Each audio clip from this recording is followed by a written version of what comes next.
1991 সালে এই আসনটিতে বিজয়ী হয়েছিলেন আওয়ামী লীগের খাদেমুল ইসলাম। তিনি নৌকা প্রতীক নিয়ে ভোট পেয়েছিলেন 57,535 ভোটের 39.72%।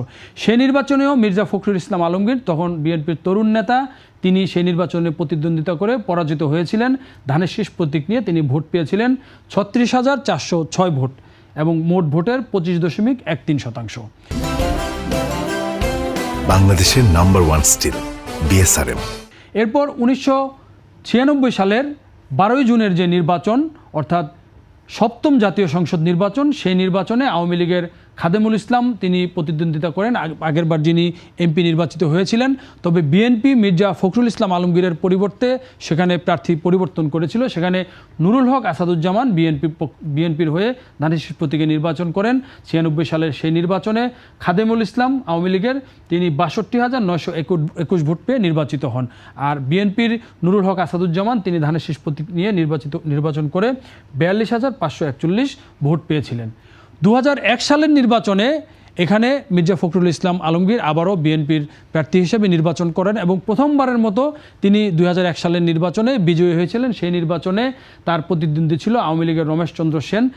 মির্জা ফখরুল ইসলাম আলমগীর ধানের শীষ প্রতীক নিয়ে সেই নির্বাচনে 1,34,722 ভোট পেয়েছিলেন এবং মোট ভোটের 54.1% তিনি পান এবং তার নিকটতম প্রতিদ্বন্দ্বী আওয়ামী লীগের রমেশ চন্দ্র সেন তিনি নৌকা প্রতীক নিয়ে পেয়েছিলেন 96,887 ভোট, মোট ভোটের 38.9%।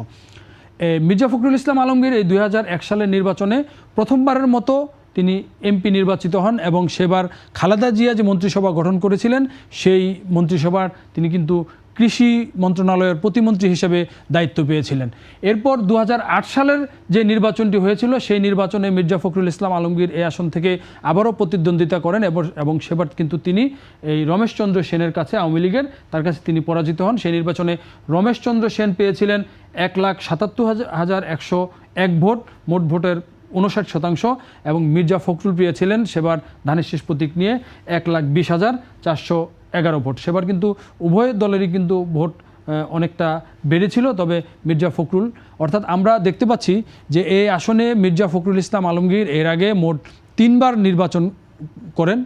এরপরে 2018 সালের নির্বাচনেও কিন্তু এই আসন থেকে মির্জা ফখরুল নির্বাচন করেছিলেন এবং সেবারও কিন্তু তিনি এই আসনে পরাজিত হয়েছিলেন, যদিও বগুড়ার একটি আসন থেকে 2018 সালে মির্জা ফখরুল জয়ী হয়েছিলেন। অর্থাৎ মির্জা ফখরুল ইসলাম আলমগীর ঠাকুরগাঁও এক আসন থেকে মোট 4 বার নির্বাচন করে শুধুমাত্র একবার, অর্থাৎ 2001 সালের নির্বাচনে তিনি বিজয়ী হয়েছিলেন।